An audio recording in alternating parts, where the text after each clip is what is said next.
So I just want to briefly share my negative experiences on outsourcing. The first negative experience I had during outsourcing was when I was working in Michigan for an Indian contracting firm in the software economy. I got deployed as remote when coronavirus hit, and then eventually, since I was the only American, they laid me off there in Michigan, and I ended up having to move back in with my parents here in Dallas, Texas. And when I moved back into Dallas, Texas, my parents made me get work right away, and I had to work at McDonald's, and they highly outsource their work to Mexican and Latin American immigrants, especially as the cook section and dishwashing section, stuff like that. I was doing more speaking with customers, even though I didn't speak Spanish.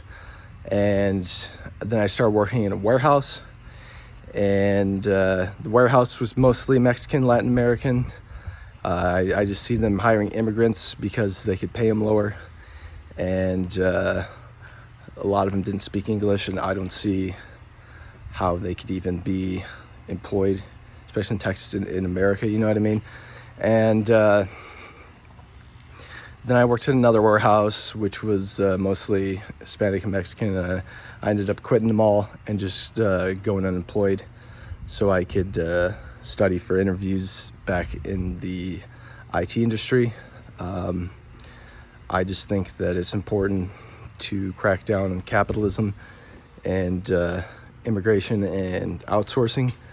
And again, I don't even know who to vote for now.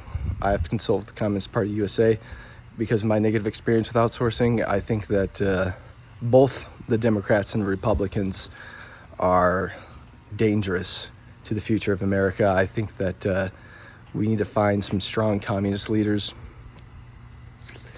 to end outsourcing, the immigration crisis, artificial intelligence and robotics. We need to make sure that artificial intelligence and robotics don't combine with outsourcing and immigration to take away all jobs and make every American unemployed and homeless. I think that's like the doomsday outcome of capitalism. We see the billionaire class simply maximizing their profits by investing in artificial intelligence, robotics, and outsourcing, and eventually replace all Americans with robots, Mexicans, Indians, and artificial intelligence. And we could see that is currently happening. And I said both Democrats and Republicans are doing it. It doesn't even matter. If you're a Democrat or Republican, you're still wrong. You're still against the Labor Party in America. You're still against American workers. So I think people should educate themselves, and I don't even know who to vote for. Like I said, I have to consult with the Communist Party USA. I think I should still vote, and I just have to vote smartly and see who I really should support.